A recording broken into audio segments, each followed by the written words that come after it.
Hello friends, कैसे हैं आप? आशा है ठीक होंगे। स्टील की सीरीज में आज मैं आपके लिए लेके आया हूँ स्टील लैप। जब हम बिल्डिंग बनाते समय दो सरियों को आपस में जोड़ते हैं तो टेक्निकल लैंग्वेज में उसको बोला जाता है लैप, जहाँ पे हम दोनों सरियों का ज्वाइंट करते हैं। जो अपना सरिया होता है जो हम बाज़ार से परचेज करके लाते हैं वो होता है अपना 12 मीटर का, अप्रोक्सीमेट 40 फीट लेंथ का। तो ये पॉसिबल नहीं है कि हम 12 मीटर का सरिया एक साथ खड़ा कर दें।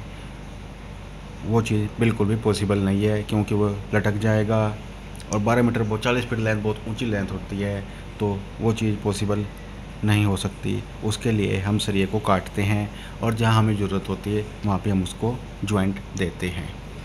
अब अपनी इसमें एक चीज़ निकल के आती है कि जब हम सरिये आपस में ज्वाइंट करते हैं तो किस जगह पे हमने उसको ज्वाइंट करना चाहिए। ऐसा नहीं है हम कहीं पे भी उसको ज्वाइंट कर दें तो वो चलेगा। अगर आईएस कोड के अकॉर्डिंग मैं बात करता हूँ तो कुछ नियम बने हुए हैं, कुछ रूल्स बने हुए हैं, उसी के अकॉर्डिंग हमें सरिये का ज्वाइंट करना होता है। अगर ये मैंने डायग्राम बनाया हुआ है, अगर आप लोग समझेंगे थोड़ा सा तो मैं इसमें आपको बताता हूँ। ये मेरा प्लिंथ बीम है, उसके ऊपर ये मेरा फर्स्ट फ्लोर है, उसके बाद ये सेकंड फ्लोर है और उसके बाद ये थर्ड फ्लोर है। हर फ्लोर की जो हाइट है वो 10 फीट है। 10 फीट ये है, 10 फीट ये है। प्लिंथ बीम से फर्स्ट फ्लोर 10 फीट, फर्स्ट से सेकंड फ्लोर 10 फीट और सेकंड से थर्ड फ्लोर 10 फीट है। तो इसमें जब हम, ये मेरी फुटिंग है, यहाँ से फुटिंग से मैंने सरिया ये निकाला है बैंड करके। तो जब मैं सरिया को लेके जाऊंगा तो जो मेरा लैप आएगा मुझे यहाँ पे ये ज्वाइंट करना पड़ेगा। अब ये मैंने कैसे निकाला, इसका फार्मूला होता है h/4। h यहाँ पे हाइट होती है डिवाइड बाई 4। सपोज मेरी फ्लोर टू फ्लोर जो हाइट है वो 10 फीट है, तो उसको मैं 4 से डिवाइड कर दूंगा, तो उसको डिवाइड करने के बाद आएगा 2.5 फीट। तो मैंने यहाँ से 2.5 फीट पे लाइन ले ली और वहाँ ऊपर से जो स्लैब का बॉटम है उससे 2.5 फीट नीचे मैंने लाइन ली। तो इस 2.5 फीट में और इस 2.5 फीट में हमने लैप नहीं करना है।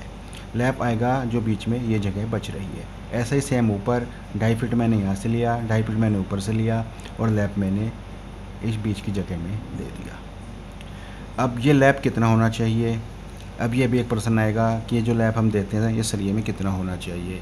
गांव देहात में या ऑर्डनरी जो मिस्त्री होते हैं या जो भी ठेकेदार होते हैं वो क्या करते हैं, मैंने बहुत बार देखा है, वो खाली 1 फीट का लैप देते हैं, यानी कि 300 mm का लैप दे देते हैं और सरिये को बांध देते हैं, जबकि वो बिल्कुल गलत है।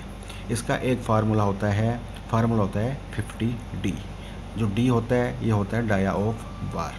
सपोज अगर हम 16 डाया का सरिया ले रहे हैं तो 50 इंटू डी यानी कि 50 इंटू 16 इक्वल टू 800 mm, ये 800 mm आ जाएगा। तो हमने अगर 16 का सरिया यूज किया है तो अगर मैं सपोज ये लैप कर रहा हूँ, ये लैप कर रहा हूँ, तो ये जो दोनों लैप, ये जो मेरी लेंथ होनी चाहिए ये होनी चाहिए 800 mm कम से कम।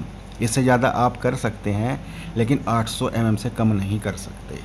ये 800 mm अगर 16 का सरिया हम ले रहे हैं। अगर सपोज मेरे पास 20 का सरिया है तो यही हो जाएगी 1000 mm, 20 इंटू 50 1000 mm। अगर मैं 12 का सरिया ले रहा हूँ तो ये हो जाएगी 600 mm। तो ये डिस्टेंस हमने मेंटेन करनी है। और सपोज जो भी हम लैप देंगे वो हमने अल्टरनेट करना है। अगर एक सरिया का लैप मैंने यहाँ पे दिया है तो उसके बराबर में दूसरा सरिया होगा उसका लैप यहाँ पे आएगा। दोनों लैप के बीच में कम से कम 300 mm का गैप होना ज़रूरी है, इससे कम बिल्कुल नहीं होना चाहिए। हमें जो भी लैप देना है वो अल्टरनेट देना है, दोनों के बीच में कम से कम 300 mm का गैप करना है। अगर ज़्यादा हो सकता है तो ज़्यादा कर दीजिए, लेकिन कम से कम 300 mm हमने देना ही देना है। थोड़ा और अगर जब हम सरिया कहीं से फुटिंग बनाते हैं, कॉलम की सरिया निकालते हैं, तो सबसे पहले उसमें हम बैंड करके सरिया निकालते हैं। ये बैंड अपना 300 mm कम से कम होना चाहिए, इससे कम बिल्कुल नहीं होना चाहिए। इससे ज़्यादा आप कर सकते हैं लेकिन 300 mm कम से कम होना चाहिए। जो भी मिस्त्री होते हैं या जो काम करते हैं वो क्या करते हैं, ये चीज़ें बिल्कुल भी फॉलो नहीं करते हैं। वो लैप यहाँ पे क्या करेंगे, जो मेरा फार्मूला बिल्कुल यूज नहीं करते हैं, वो खाली 1 फीट या 300 mm का लैप जोड़ के आपका काम कर जाते हैं। जबकि अगर किसी को नॉलेज है तो ये चीज़ें बिल्कुल भी नहीं कराएगा।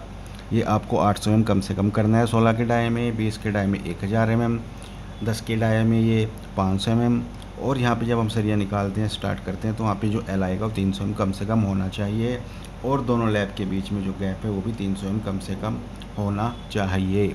थोड़ी वीडियो थोड़ी लंबी हो जाती है, तो इसलिए मैं चाहता हूँ कि जो मेरा टॉपिक है वो थोड़ा कम टाइम में कंप्लीट हो जाए। तो इसलिए अगर आपको मेरा ये कंटेंट पसंद आ रहा है तो प्लीज़ आपसे रिक्वेस्ट है, फॉलो कीजिए, सब्सक्राइब कीजिए, और किसी भी टॉपिक के बारे में अगर आपको नॉलेज चाहिए तो प्लीज़ कमेंट कीजिए। Thank you.